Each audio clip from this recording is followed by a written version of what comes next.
Hello, everyone. Welcome back to the Dashcoin Research Podcast. I'm your host, Nicholas Wenzel, and today we have Sudo with us. Sudo is the founder of HyperSwap, which is a liquidity engine powered by AI that can do all kind of swaps, fiat to fiat, fiat to crypto, and crypto to crypto swaps. Sudo, it's great to have you here. Great, thanks for having me, Nicholas. It's great to have myself here as well. Yes, it is. Could you give us a quick overview of what the product is at a high level, and then we can get into some of the details afterward? Sounds good. So essentially what we're building is an ecosystem of applications and applications as well as AI agents as well.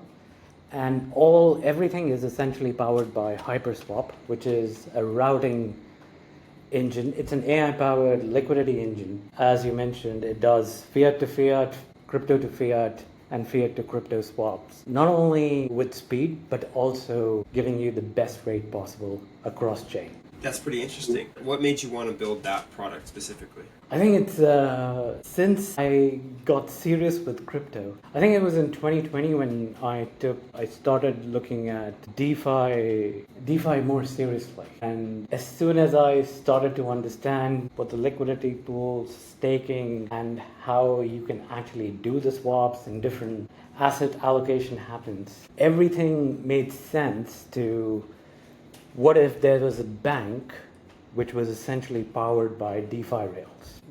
2020 was very early at this time, and most of the tech wasn't ready for us to do that or take that path. But it's always been my, you can say, long lost dream that I wanted to open a bank. And initially I used to say that I want to create a DEX. So I tried to fork Uniswap V2, because it was a simple 3 contracts, and it worked. It worked really nicely, but the gas fee was really high, and my routing system wasn't that great. In 2025, everything was coming together with AI.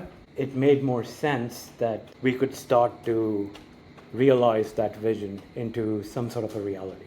Yeah, the swapping landscape is pretty broad at the moment. There's like so many different venues where I can swap currencies or swap cryptos. Which is your favorite swapping venue, and what do you do differently to them? And maybe what do they do better, and what do they do worse than HyperSwap? I think you cannot pick favorites in this place. It really depends on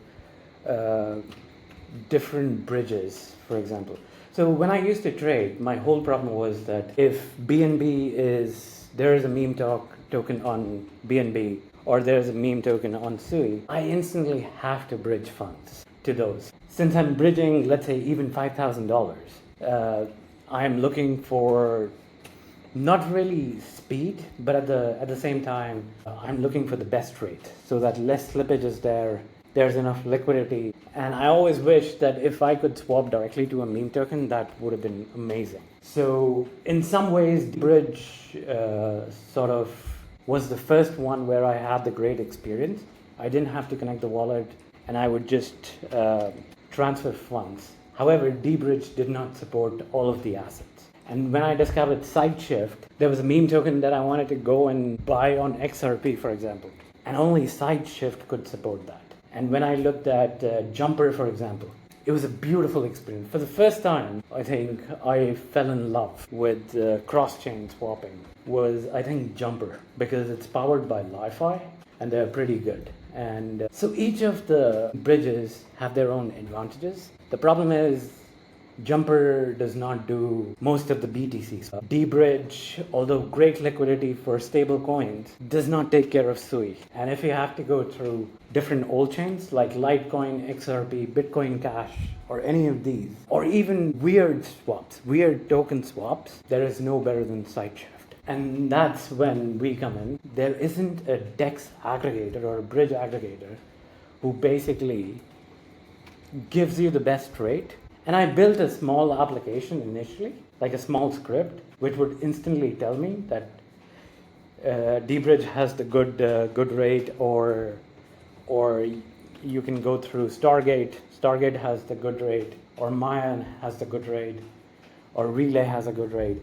So I kind of built the original version just for myself as a script. Like it was a CLI script, essentially, that you would run through CLI. and it would tell you. So that basically became what HyperSwap is today. This is a pretty big project that you're tackling, wanting to be the bridge of all bridges and like the place or the place that people go to swap and get the best rates across like all ecosystems. Why did you decide to use Believe to fund your token instead of going through VC, where you could maybe get more money and have more like stake over your equity, things like that? What led you to Believe? So we didn't want to go through VC route right off the bat. First of all, it'd be harder to explain what we're trying to do initially when all these bridges already exist. So there wouldn't be any right to win until unless we show the prototype and actually show the working product to basically get through the lines. Now we obviously have a plan to raise funding down the line, but this is a very complex technology that we're building. First of all, we're integrating a whole lot of APIs. On top of it, this is all run through 2 different AI models. So it's not like this is not something that, although I have nothing against vibe coding, but you cannot vibe code this. Like this is actual AI tuning is required in terms of making routing that effective and getting the best rates possible. So yeah. At the same time, when you have a finished product, you need to be account for different use cases. When we initially started, we did not even have an interface of the swap.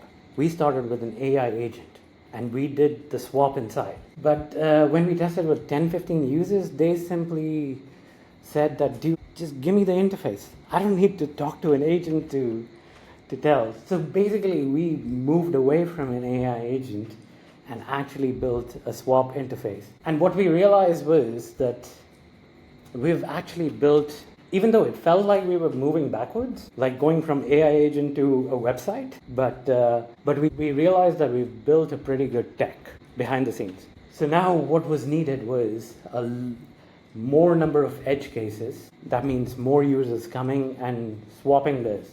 So therefore, we decided that we would launch a token for this. And our initial expectation was we'll probably do 200K initially, and we would sit for weeks until our real products come alive. That is when we actually start to see some sort of an acceleration in adoption. But we were happy with that because that would give us, first of all, time, and second, help us make the product better. Now, during that time, Believe ecosystem was coming nicely, and we saw the success of Dupe, and there was a period, especially for 3 days, where every project that was launching on Believe was getting a whole lot of traction from people on Twitter. And we decided to go with Believe only because of one reason. The Pump Fund, like a lot of utility projects launch on Pump Fund, and a lot of meme tokens launch on Pump Fund as well. I'd say the distribution is probably 95, and less than 5% of the projects probably are utility based or product based, maybe even less. But Believe it was very clear that every single project has some sort of a technology product attached to it. So it was a definitive differentiation where we didn't have to explain that this is not a meme token. And we would basically cater to, like, people would automatically know that this is a product-based token, and therefore the first thing they would want to do is use the product. And that's what we wanted, and that's when we decided that it's time. Yeah, that makes sense. The distribution on Believe has been incredible. That's like, I think the main thing it has going for the platform is just the seriousness of the projects launching there has been really cool to see. It's been so much different than Pump Fund, where everyone's just launching meme coins, and like you said, 99% of them are just random tokens. On Believe, you have people building apps, and it's a really cool and unique ecosystem because of that. And like you said, distribution, the amount of users you can get from having a token is really incredible, because people can come, they buy a little bit of your token, and then they want to make sure you're shipping, and they want to tell you everything that's wrong with your product, and they want to be your power users. That's been really powerful that I've heard from other people. Have you experienced that same thing where your holders are like your power users that give you a bunch of good feedback? I think it was really great because some of the use cases or edge cases that we didn't account for. Like for example, you would test for 80% of the cases and you would say this is good because when you launch a product, you don't know what you do not know. So we found out that a lot of the people, so the problem that we had, to explain very clearly, that AI was giving, when users were going through swapping two tokens, AI was giving the best rate possible. But the API that it was choosing had access denied restrictions because it was restricted in certain countries. So now we didn't account for that because we did not know or we did not face that problem. But essentially, those kind of use cases really helped us make our product better. So that means we can make the new AI engine the routing engine that we're releasing very soon, probably hopefully today, is we've accounted for that. That in case user is getting certain errors, we switch to the next best route. And now we have even modified our entire UX. But to say that your holders become the power users, I think the reason why we've actually rebuilt our routing engine and gave us more confidence in our product is because some of the people who have sold the token actually are still using the swap. That means it's going beyond the token, and that gives us the confidence that we're in the right direction. Yeah, that's really cool. That's a great signal. I'd like to talk more about the business model and how you plan to generate revenue. Can you tell us like the plan there and where you're at and where you think you're going in the next couple months? Yeah, absolutely. So the first things first is in order to take revenue, we need to have a registered company. So the good part is that we filed all the paperwork, and by the end of June, we'll be a registered company. We still wouldn't have the VASP license, so it's going to be registered in UAE. Now, I can openly say it's going to be registered in Sharjah, actually. So we're not even going to Dubai, we're going to Sharjah. And the reason why we're going to Sharjah is because the trading license and company setup is much cheaper.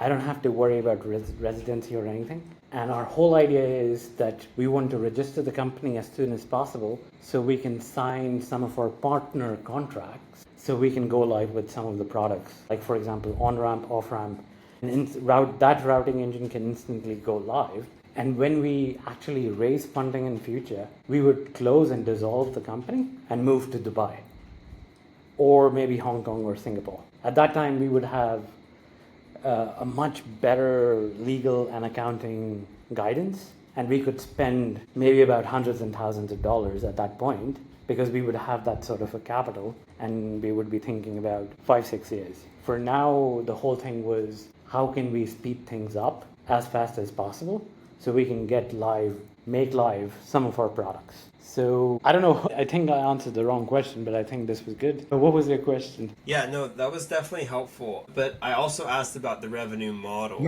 and like how you guys would generate revenue. So what we're essentially trying to do is, since we want to be cheapest and fastest swaps, we don't want to charge our customers fees at this point. However, we are working with our partners, integration partners, API partners, who would essentially, if we reach a certain threshold in terms of the volume, they would actually pay us from their share of fees because we're doing large volumes with them.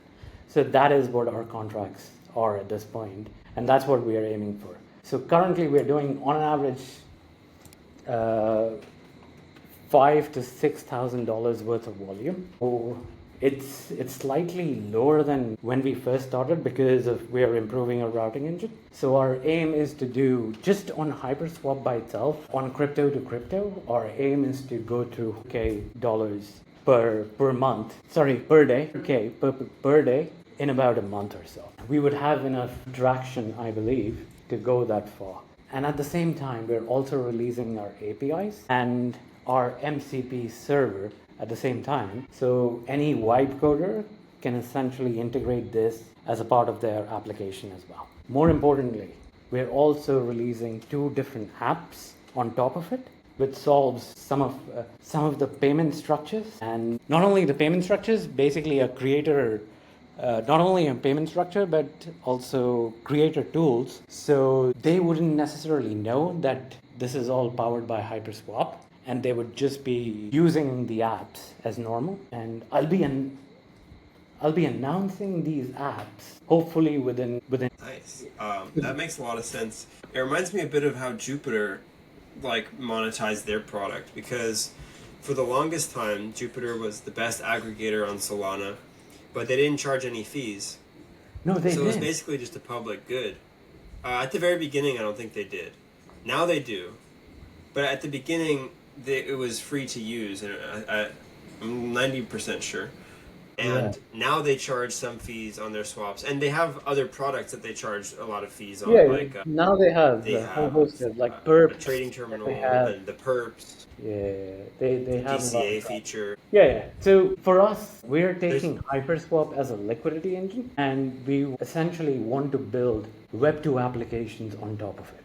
So one of the yeah. applications that we're looking at this point, we're launching. Let's say, in fact, I'm going to be announcing in 2 days.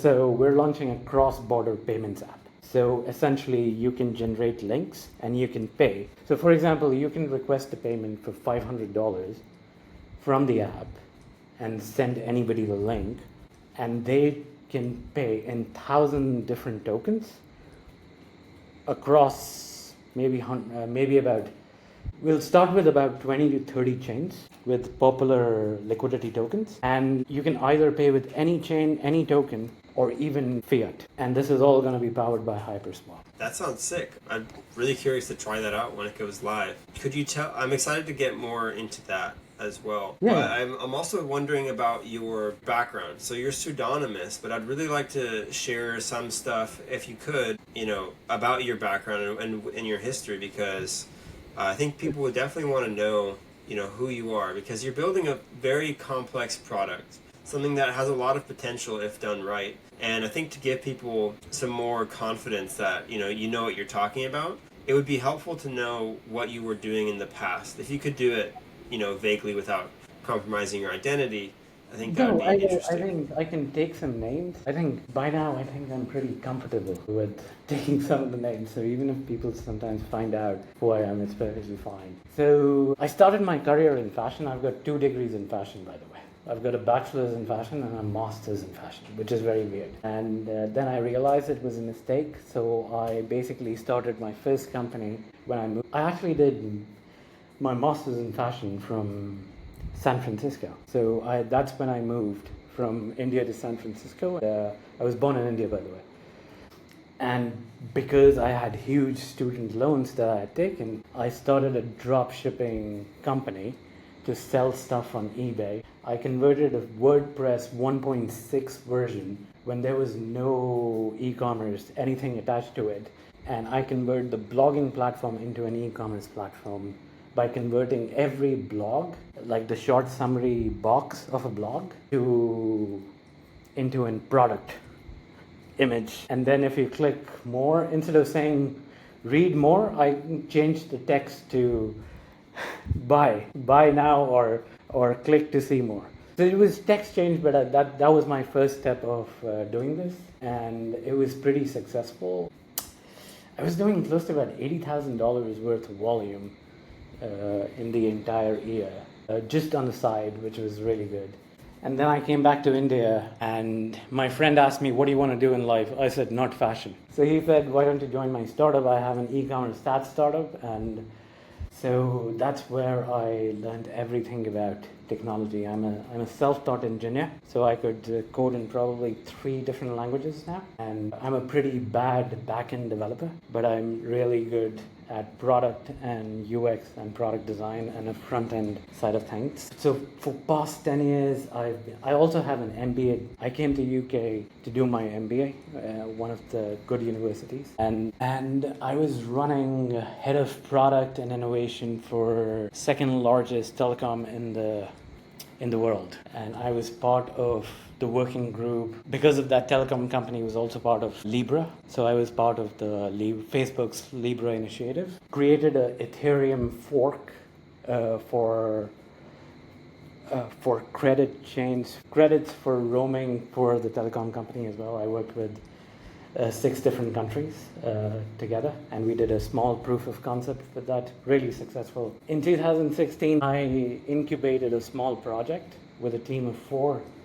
It was an AI chatbot for sales and service that is still live today. and that is used by millions of customers daily across 24 different countries. Alongside this, I've started maybe about 16 or 17 startups, mostly SaaS startups, including 2 CPG companies. I've sold 1 CPG company and 1 SaaS company, which was built on data analytics platform. And I've been in Web3 for almost 8, I think, roughly around 8 years. First 3 years, I was just in it for tech. And 2020, first time looked at the price when I looked at my Coinbase, and I said, there were 250 pounds. I bought Bitcoin. Why is it there? 23,000 pounds in this account. So that's when I started to take this seriously, and in between, I've advised a couple of startups, Web3 startups, on tokenomics. I shouldn't be doing that. I made a lot of mistakes. Helped in product and mostly product. Like I advised a lot of startups on product, and then lost my previous startup in FTX and personal funds as well. So I'm still trying to, after doing KYC for the 8th time, I'm trying to find out how I can still get the money back a little bit. But that's the whole thing. Yeah, that's a pretty extensive background, and I appreciate you giving that information. It's really helpful for people to know more what you're capable of. So you're definitely not new to startups. That one company you helped incubate, you said it was the second largest telecom company. No. Right? I was part of the company. I was basically a senior product manager there, and I had that idea. Facebook launched their WIT, which was a WIT platform, WIT, which was an AI framework in 2016. And because I was tinkering around with a lot of technology at that time, I said, we should definitely look into this, and we should definitely incorporate in our company for some of our optimizing and automating some of the stuff. And that's when I basically tried to sell an idea to the senior management, to the executive team, and they said, oh, there's 5 people, and here's some money, go play. And because it's a large company, it's a large corporate. So you would imagine it took us 3 weeks to build the product, but 6 months to actually get the funding to productionize it, which is normal for a large company like that. You wouldn't, like if you were working for AT&T, this is bigger than China Mobile comes first, and the second is Vodafone. I used to work for Vodafone. There you go. I've said it. So I was head of product innovation there. Nice. An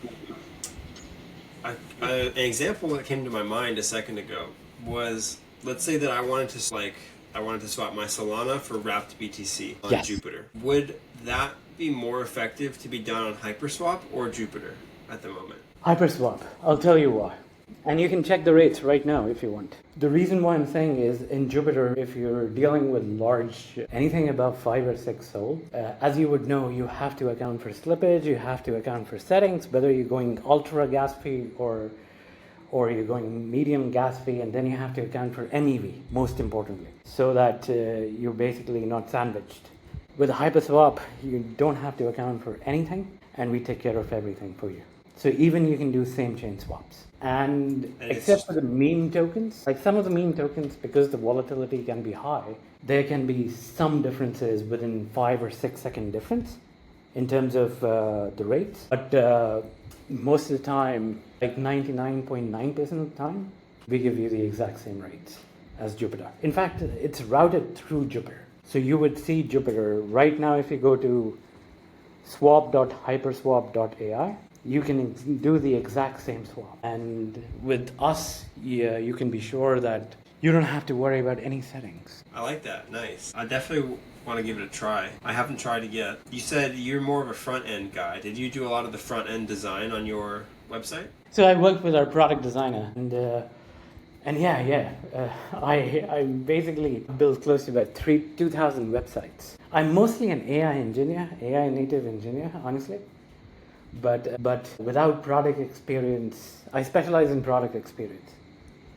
So, and that's the reason why I had to learn front-end coding, because some of the front-end coders said, this is not possible. I said, I cannot take that. you work in technology, this is not possible, not in my world. So that's why I was forced to learn front end, because I was more, so that I have the flexibility to just carve the entire experience how I envisioned. How big is your team at the moment? So we have 2 contractors that we have recently hired, specifically to speed up our product delivery. We are 3 people within our full-time team. It's me. I mainly look after product experience and mainly AI structuring, like in terms of how the model needs to be trained, what it needs to be trained on, and very, very little back-end coding, because I suck at it. Like, I'm a bad back-end engineer. So that is taken care by another person on the team who is a full-stack developer and also an AI engineer. And then we have a product designer who looks after all the graphics, anything related to that. Mm-hmm. I believe at the beginning of the episode you said that you might be wanting to raise more funding later down the line. Yes. And I'm wondering how you think about the marriage between the token and the equity model. Like, how do you think about that? So I think it's very different when you're starting out and when you're like a funded startup. Both are different conversations. When you're starting out, nobody believes in equity anymore, especially in Web3, because the Web2 equity model does not work. What Web3 allows you to do is it speeds up the rate of delivery and speeds up the rate of success and failure 100-folds. In Web2, people say that I've angel invested, so hopefully in 10 years' time, I could see some sort of a return. At a Series C or Series D, when the secondary market is formed, in case my angel investment work out, which 99% of the time fails. I have made a lot of angel investments in Web2, haven't seen a single dime. So that equity model, at least at the start, does not add up. However, when you have a revenue sharing, that's another thing, and I think that should be part of it, because your early supporters, essentially, or early holders, or early believers, is actually helping you jumpstart this, whatever ambition that you have. So you need to take care of them, essentially. That is your duty as a founder. If I were to do the same thing with my angel investors, I would say that these early holders come in the same category. They have taken the most risk. Holders, not traders. Somebody who is sold out when the price was up, and then it's a different story. But it's somebody who's stuck with you over a period of time, and they should be part of the success, and they should be rewarded accordingly. Now, when you've established a startup and you have, let's say, raised a VC funding, now I think you need to act like a grown-up company. So therefore, I don't know how I would act. I can only imagine at this point. With some sort of a structure, I can say that I would reissue the token in a much better tokenomic structure. At the same time, reward the initial holders nicely as an airdrop. Because what do you start with the tokenomics when you're a young company or even at stage as we are? The tokenomics are entirely different from when, let's say, we've raised $5 million. Or even $1 million. The tokenomics needs to change, and it needs to account for new investors coming in. And what is their vesting schedule, and what is, because they wouldn't necessarily invest for the equity. If it's purely Web3, then they would want the token issuance as a part of it. And then you have to account for emissions, staking, all that. Again, this is how I feel at this point, and we haven't clearly thought about how we're going to raise tomorrow. Obviously, we have some ideas, but at this stage, I think it's too early to talk about that. Mm-hmm. It is very early stages. I believe that's about all my questions. So, what else would you like to talk about before we wrap up here? You said you wanted to talk about our app, the cross-border payments app. Yeah, tell me more about that. So essentially, what the problem is in how we're different from, let's say, Cash App or TransferWise or any of these apps is basically they don't own the whole stack. So because we've built this liquidity engine, we essentially have the power to move from one chain to another in the cheapest way possible. And with our on-ramp partners, we could essentially take onboard money in, let's say, 20 different currencies. Although we could do more, but we only want to start with the most popular one, and then off-ramp in the same way. So we're not only providing the cheapest swap, fiat to crypto or crypto to crypto, but also crypto to fiat. And this entire life cycle of requesting and payment does not take more than 10 seconds. But at the same time, there is no middleman. Like for example, if you do it with Swift or anything, you have banking partners coming in, you have liquidity providers coming in, and then you have to make sure that there are pre-funded accounts as well. Obviously, we cannot do large deposits. Like this is micro payments. This is not for a person who wants to transfer, let's say $1 million, because there won't be any liquidity. But for small payments of up to $50,000, we could easily do it. We leave the large ones for the Coinbase. Let's put it that way. So let's say you could essentially charge payments for anything. You want to charge for, let's say, doing Twitter Space. You can present a link to people, and people can essentially pay for it. You could, you want to fund or donate. That could be another link. So it's going to be linked to. You can generate as many payment links as you want and share it via even a QR code or a tag or anything. Nice. Let's say like a U.S. customer or U.S. person wants to pay for one of these payment links. Could they use Venmo or like Cash App to complete the payment? Or they could do that. If they wanted to, they could off ramp through that. So basically, with Venmo, they could actually pay. It'll take about 10-20 seconds to make the payment, but we can do it because we already provide. With one of our partners, we already provide off-ramping through Cash App, Venmo, and there was one more I'm forgetting because through Zelle. Zelle covers Chase and Bank of America as well. So again, we cannot do this unless we sign the contract, and that happens after the company registration by the end of the month. Mm-hmm. So this app starts getting built. Well, we've already started building the whole structure of it, but the meat of it starts next week. Exciting stuff. Yeah, so we're planning to launch this, at least the initial, where people can claim their usernames in about a couple of days. Fantastic. And then you can refer people, and the more referrals that you collect, you essentially get 0% chance to go on to the highest tier, which is 0. You don't pay any fee whatsoever. Nice. Well, Sudo, I think that definitely answers my questions about the new product. I'm excited to see a demo of it when it comes out. So is it going to be out in a week from now, or is that going to be out later on? So if I'm being honest, like I could release it faster, but I don't want to because everything's going to be powered by HyperSwap. So I want that liquidity engine, and that is essentially our foundation. And that needs to be basically robust. So even if we launch it tonight, which we plan to launch all the chains tonight, we would still need about 2 to 3 days worth of good amount of testing until next week, so that we are absolutely sure that everything's working, there is nothing wrong with it, and now we can just open the floodgates. Mm-hmm. One last question. How do you attract liquidity into your system? Did I go deposit and then earn LP rewards? Like, how do you do that? So we are not a DEX. We are an aggregator. So we think of it as we're the tank with pipelines attached to it. We're just connecting pipelines, and we just connect the best pipelines out there and give you the best liquidity possible. But we are basically standing on the shoulders of other giants. Got it. We optimize their rate.